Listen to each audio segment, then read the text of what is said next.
प्रभु यीशु मसीह के नाम से सबको जय मसीह की शालोम। मैं आपका दोस्त, आपका भाई पास्टर पंकज एक बार फिर से परमेश्वर का वचन आप लोगों के बीच में लेके आया हूं। जबकि आप इस वचन को हमारे YouTube channel serving people in need of fellowship पे सुन रहे हैं, सो मैं आपसे विनती करता हूं, अगर अभी तक आपने इस चैनल को सब्सक्राइब नहीं किया है तो कृपा करके कर दीजिए, और साथ ही में बेल बटन है उसको भी दबा दीजिए, ताकि जब भी डेली हम इस पे परमेश्वर का वचन डालते हैं आपको इजीली अवेलेबल हो जाए, और आप इसको शेयर करना मत भूलें। सो कृपया करके आप जरूर वचन को शेयर करा करें और परमेश्वर की आशीष प्राप्त करें। तो आइए आज के वचन को हम लोग सुनते हैं। तो आइए आज के वचन को हम लोग देखते हैं। मैं देखना चाहूंगा लेव व्यवस्था उसका 19 अध्याय उसकी 11 आयत। अंग्रेजी में लेविटिकस चैप्टर 19 वर्स 11। लेव व्यवस्था उसका 19 अध्याय उसकी 11 आयत में देखते हैं, इस प्रकार से लिखा है, तुम चोरी ना करना और एक दूसरे से ना तो कपट करना और ना झूठ बोलना। खुदा का कलाम क्या कहता है? आज हम लोग देख रहे हैं, ना कपट करना ना झूठ बोलना। देखिए, एक वचन और देख लेते हैं हम लोग, निर्गमन की किताब उसका 20 अध्याय उसकी 16 आयत। अंग्रेजी में है एक्सोडस चैप्टर 20 वर्स 16। निर्गमन उसका 20 अध्याय उसकी 16 आयत देखते हैं, यहां क्या लिखा है। तू किसी के विरुद्ध झूठी साक्षी ना देना। तो यह वचन यहां कहता है तू झूठी साक्षी ना देना। ले व्यवस्था में कहता है तू कपट मत करना और झूठ मत बोलना। सो आज का जो हमारा टॉपिक है वो है झूठ के ऊपर। तो आज मैं आप लोगों से, जो मसीह लोग हैं, एक सवाल करना चाहता हूं, क्या आप झूठ बोलते हैं? देखिए, हम लोग छोटी छोटी बातों में भी क्या करते हैं, झूठ बोलते हैं, है ना। और हम जानते हैं झूठ बोलना अच्छी आदत नहीं है, और झूठ बोलना जो है वो शरीर का काम है। अगर हम लोग झूठ के रूट को देखें, जड़ को देखें, और अगर हम कहें कि ये झूठ शुरू कहां से हुआ है, तो आपको उत्पत्ति की किताब यानी कि जेनेसिस में जाना होगा, और वहां आप 3 अध्याय की 1 आयत से जब आप देखते हैं, वहां पे जब परमेश्वर ने आदम और हवा को अदन की वाटिका में बना दिया, रख दिया अदन की वाटिका को, और उनको वहां रखा, तो बाइबल बताती है वहां पे सर्प जो था वो सबसे क्लेवर था। धूर्त लिखा है हिंदी में। धूर्त का मतलब चालाक, सबसे तेज बुद्धिमान था, और शैतान ने उसी को यूज किया। शैतान उसके अंदर आकर हवा को ये बात कहता है जो सरासर झूठ थी, कि क्या परमेश्वर ने तुम्हें इन सब वृक्षों का फल खाने के लिए मना किया है? उसने बोला नहीं, हमें एक पेड़ का फल खाने के लिए मना किया है जो अदन की वाटिका के बीचों बीच लगा है, जो भले और बुरे के ज्ञान का है। और उसके बाद उसने कहा कि अगर हम इसके फल को खाएंगे और छुएंगे भी तो मर जाएंगे। लेकिन शैतान ने उसको क्या कहा कि परमेश्वर झूठा है, झूठ बोल रहा है, क्योंकि परमेश्वर जानता है कि जिस दिन तुमने इस फल को खाया तुम परमेश्वर के तुल्य हो जाओगे। तो मैं आज आपको बताना चाहता हूं, पहला झूठ जो है इस संसार में, इस दुनिया में, इस यूनिवर्स में, इस भंडार, इस क्या बोलेंगे, इस पूरी भूमंडल में, है ना, पूरी यूनिवर्स में कैसे आया? जो शैतान के द्वारा लाया गया। तो शैतान ने आदम और हवा यानी हवा को स्पेशली झूठ बोला कि तुम इस फल को खाओगे और परमेश्वर के तुल्य हो जाओगे। तो बाइबल बताती है, आज हम लोग देख रहे हैं, पहली बात परमेश्वर का कलाम कहता हमें झूठ नहीं बोलना। दूसरी बात, परमेश्वर का कलाम बता रहा है ये झूठ का स्रोत जो है, सोर्स जो है, रूट जो है, जड़ जो है, वो शैतान है ना। हमने देखा झूठ कहां से आया, शैतान के द्वारा आया। ठीक है ना। देखिए कुछ आयतों को हम और देख लें। हम पढ़ेंगे नीति वचन उसका 12 अध्याय उसकी 22 आयत, अंग्रेजी में प्रोवर्ब्स चैप्टर 12 वर्स 22। नीति वचन 12 अध्याय उसकी 22 आयत में इस प्रकार से लिखा है, हम देख लेंगे। झूठों से यहोवा को घृणा आती है, परंतु जो विश्वास से काम करते हैं उनसे वह प्रसन्न होता है। वचन कहता है झूठों से परमेश्वर को घृणा आती है, घिन होती है। देखिए घिन की अगर हम एग्जाम्पल को देखें तो कभी आपने किसी को उल्टी करते देखा है, वॉमिटिंग करते हुए? तो जब कोई वॉमिटिंग करता है तो आपको कैसा लगता है? आप कहते हो हाँ हाँ कितना अच्छा दिन चढ़ा आज का, तो मजा आ गया, है ना, कितनी अच्छी वॉमिटिंग की है इसने, ऐसा लगता है आपको? या आप वॉमिटिंग को देखकर अपना मुंह फेर लेते हैं, अपनी आंखें ये क्या देख लिया मैंने, है ना, अपने आप को एकदम अलग कर लेते हैं, अपनी आंखों को, मुंह को बंद कर लेते हैं, उसको देखना नहीं चाहते हैं। तो मैं बताना चाहता हूं, जब आप झूठ बोलते हैं तो परमेश्वर भी ऐसे ही आपसे मुंह फेर लेता है, क्योंकि बाइबल कहती है उसे झूठ से घृणा होती है, झूठ से उसे चिढ़ है। ठीक है, तो याद रखिए जब आप झूठ बोलते हो परमेश्वर आपसे घृणा करता है ना। देखिए एक वचन और देखना चाहता हूं, नीति वचन 13:5, प्रोवर्ब्स चैप्टर 13 वर्स 5। नीति वचन 13:5 में क्या लिखा है, देखिए, पढ़ के देखिए क्या लिखा है। धर्मी झूठे वचन से बैर रखता है, परंतु दुष्ट लज्जा का कारण और लज्जित हो जाता है।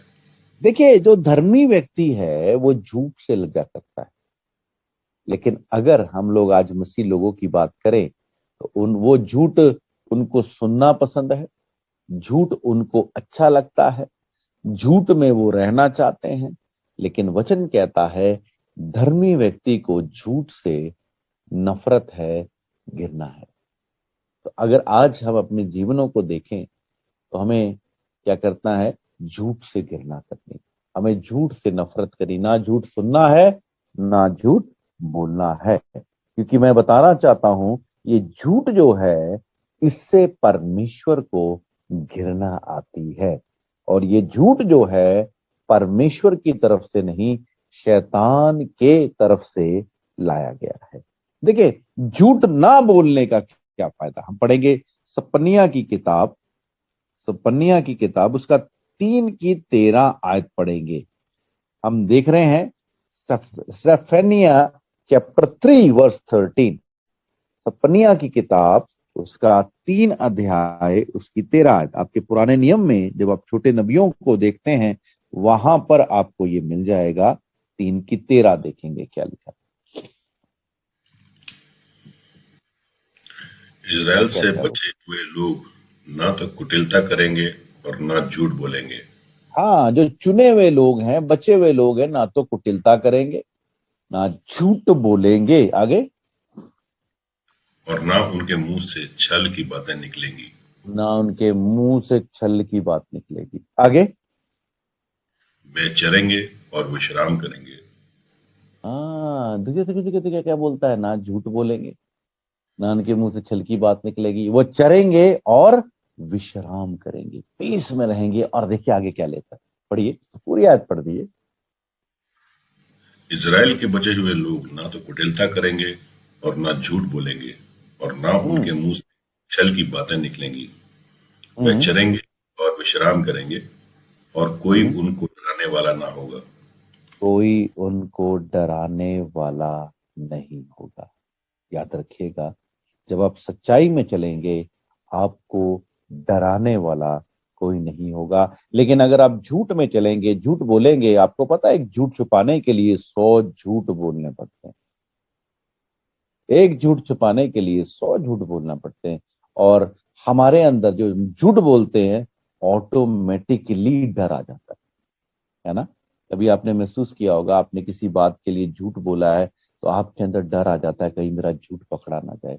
लेकिन अगर आप सत्य बोलते हैं तो आप डरते नहीं हैं, आप दिलेरी में खड़े रहते हैं कि कुछ भी हो जाए, मैंने सच बोला है, जो सच्चाई है वो सच्चाई है। चाहे दुनिया मेरे खिलाफ है, चाहे लोग मेरे खिलाफ है, चाहे मेरा परिवार, चाहे मेरा चर्च, चाहे मेरे जहां मैं जॉब करता हूं वहां के लोग मेरे खिलाफ है, लेकिन मैं सच्चा हूं तो मुझे डर नहीं है। लेकिन आपने अगर झूठ बोला है तो आपके अंदर डर आ जाएगा।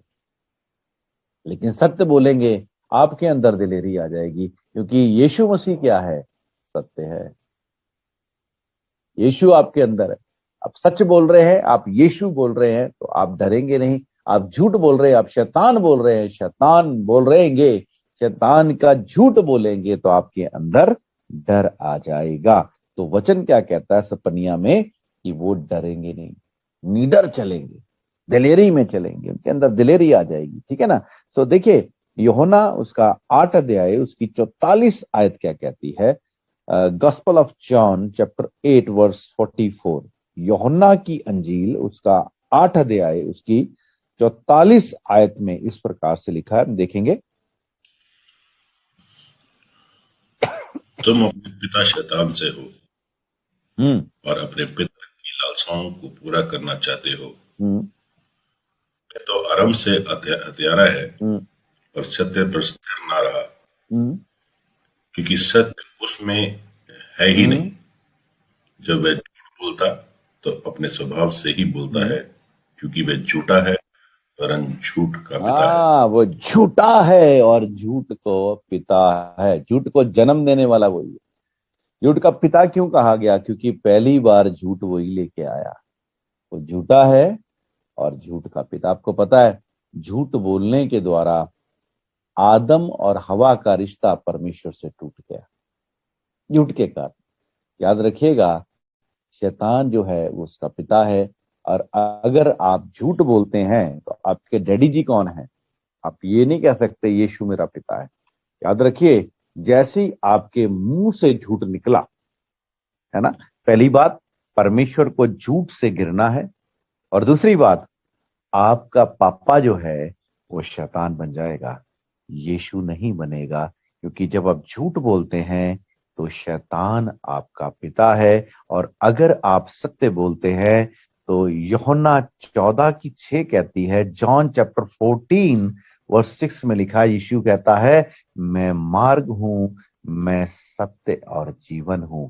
मैं मार्ग हूं, मैं सत्य यानी सच्चाई हूं। और अगर आप सच बोलते हैं तो आप यीशु में उसके यीशु के पिता हैं। याद रखिएगा, अगर आप सच बोलते हैं तो आप यीशु के पिता हैं, यीशु आपका पिता है। सॉरी, क्षमा चाहता हूं।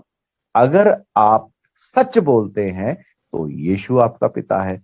अगर आप झूठ बोलते हैं तो शैतान आपका पिता है। तो जो आशीषें यीशु के पास है वो आपको तब मिलेगी जब आप सत्य बोलोगे। जब सत्य बोलने के द्वारा वो आपका पिता होगा, और वो श्राप, वो सब बातें, है ना, वो सब बातें आपको तब मिलेंगी जब आप झूठ बोलेंगे। शैतान की वो सब बातें आपके जीवन में पूरी हो जाएंगी। याद रखिएगा। तो एक आयत में और आपके साथ देखना चाहता हूं, हम पढ़ेंगे नीति वचन 10:9, प्रोवर्ब्स चैप्टर 10 वर्स 9। नीति वचन 10:9 में देखेंगे क्या लिखा है।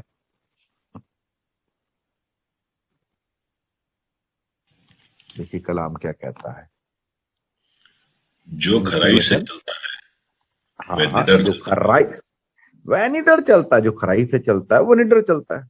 अगर आप सत्य में चलेंगे आप डरेंगे नहीं, आप में डर नहीं होगा, क्योंकि सच तो सच है, सबके सामने आना है। लेकिन अगर आप झूठ में चलते हैं तो आपको झूठ छुपाने के लिए 100 झूठ बोलने पड़ेंगे और आप डरेंगे। याद रखिएगा। तो क्या कहता है, पढ़ दीजिए दोबारा, पूरी आयत पढ़ दीजिए। जो खराई से चलता है वह निडर चलता है, परंतु जो हम्म। टेढ़ी चाल चलता है उसकी चाल प्रकट हो जाती है। टेढ़ी का मतलब क्या है? जो झूठ बोलता है, कपट करता है, उसकी चाल एक ना एक दिन प्रकट हो जाती है, तब उसे मुंह छुपाना पड़ता है। सत्य बोलने वाले व्यक्ति को कभी झूठ बोलने की, 100 झूठ छुपाने की जरूरत नहीं है, 100 झूठ बोलने की जरूरत नहीं है। और याद रखिएगा, सत्य बोलने वाला एक व्यक्ति जो है, उसे शर्मिंदा होने की, मुंह छिपाने की जरूरत नहीं है। नीति वचन 19 की 9 क्या कहती है, हम देखेंगे। Proverbs chapter 19 verse 9। नीति वचन 19 अध्याय उसकी 9 आयत क्या कहती है, सुनेंगे ध्यान से।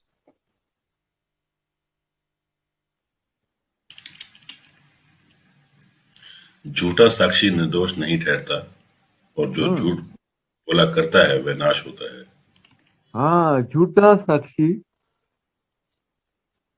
निर्दोष नहीं ठहरता, और जो झूठ बोलता है वो नाश होता है। याद रखिएगा, झूठ जो है वो इंसान को नाश कर देता है ना। और अगर आप प्रकाशित वाक्य उसका 21 अध्याय उसकी 8 आयत देखेंगे, book of Revelation chapter 21 verse 8, प्रकाशित वाक्य 21 की 8 जब आप देखते हैं, तो यहां भी क्लियरली क्या लिखा है, सुनेंगे हम लोग। पर डरपोकों का और विश्वास अविश्वासी और हम्म। घिनौनों हम्म। और हत्यारों और व्यभिचारों हम्म। और टोनों हम्म। और मूर्ति पूजकों हम्म। और सब झूठों को हाँ, और का सब भाग उस झील में। झूठों को, याद रखिएगा, मैं आज इस बात को अंडरलाइन करना चाहता हूं। व्यभिचारी, मूर्ति पूजक, ये सब तो है ही है, लेकिन क्या लिखा है? झूठों को। एक बार फिर इस आयत को पूरा पढ़ देंगे, सुनेंगे ध्यान से। पर डरपोकों हम्म। और अविश्वासियों हम्म। और घिनौनों हम्म। और हत्यारों हम्म। और व्यभिचारियों हम्म। और टोनहों हाँ।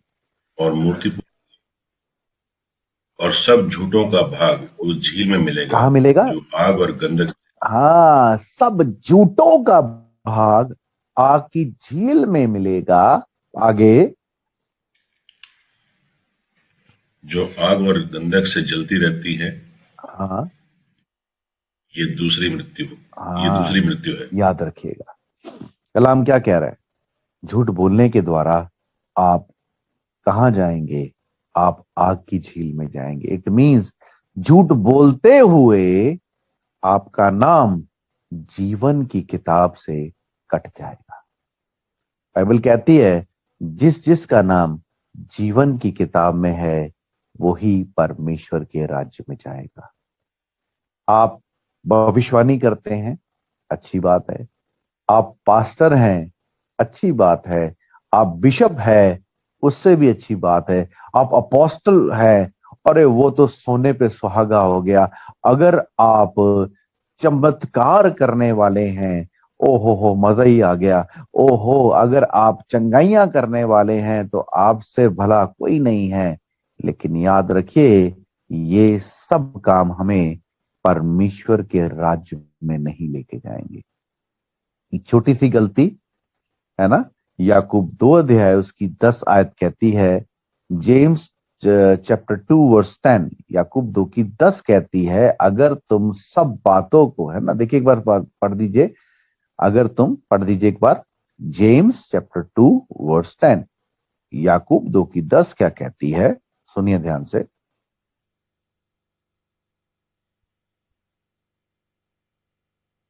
अगर तुम सारी व्यवस्था को मानो और एक में चूक जाओ, तो तुम सारी व्यवस्था के दोषी हो। समझ रहे हैं?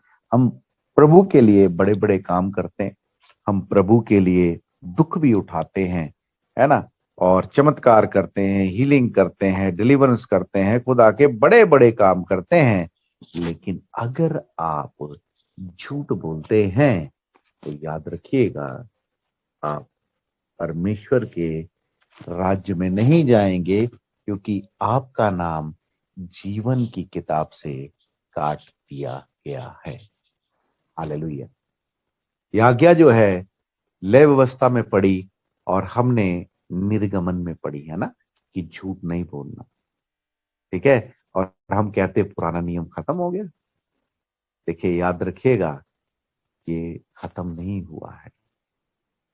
हमें सत्य में चलना है। अगर हम सत्य में नहीं चलेंगे तो हमारा पिता शैतान है, और शैतान के लोगों के लिए, शैतान के लिए क्या तैयार किया गया? नरक। तो उसके बच्चों के लिए भी क्या तैयार है? नरक। अगर हम सत्य बोलेंगे तो हम यीशु की संतान है, और यीशु जहां है उसकी संतान भी वहां होगी। याद रखिएगा। और याद रखिए, जब आप सत्य बोलते हैं तो परमेश्वर का अनुग्रह और अभिषेक आपके ऊपर होता है। लेकिन अगर आप झूठ बोलते हैं, शैतान का श्राप और बड़ी बुरी बातें आपके ऊपर होगी। तो आज मैं आप लोगों को यही बात कहकर उत्साहित करना चाहता हूं, सत्य बोले, सत्य में चले, परमेश्वर आपसे प्रेम करता है। झूठ मत बोलें, क्योंकि झूठ बोलने के बहुत ही नुकसान है। सबसे बड़ा नुकसान है परमेश्वर की आशीष चली जाएगी, और बहुत से बड़ा नुकसान क्या है कि आप पर यीशु के नहीं, शैतान के बच्चे बन जाएंगे। और याद रखिएगा, मैं आप बोलना चाहता हूं आपको, मैं आपको एक चीज और बोलना चाहता हूं, आपका नाम जीवन की किताब से काट दिया जाएगा और आप नरक में जाएंगे। तो आज आप लोगों को मैं यही बात कहकर उत्साहित और इनकरेज करना चाहता हूं कि सत्य बोले। सो आइए हम लोग इस समय प्रार्थना करें, खुदा से क्षमा मांगे कि प्रभु, हमने पिछले दिनों में बड़ी बड़ी बातों के लिए और छोटी सी छोटी बातों के लिए झूठ बोला है। प्रभु खुदावंद, हम आपके सामने अपनी हर एक गलतियों को मानते हैं प्रभु, और अपनी गलतियों को तेरे आगे छोड़ते हैं प्रभु। और हम जानते हैं परमेश्वर कि तू हमसे प्रेम करने वाला है, लेकिन तू झूठ से नफरत करता है। तुझे झूठ बोलने वालों से घृणा होती है। सो खुदावंद, हम चाहते हैं प्रभु कि आपकी दया हम लोगों के ऊपर हो पिता।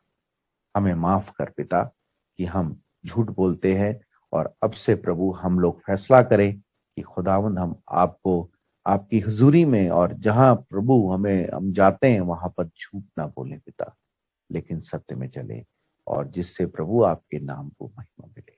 हम आपकी संतान ठहरे और हमारा नाम जीवन की किताब में लिख दिया जाए प्रभु। प्रभु, हम सब बातों में आपके नाम को महिमा और जला देते हैं प्रभु, और ये प्रार्थना खुदावंद यीशु के नाम से मांगते हैं,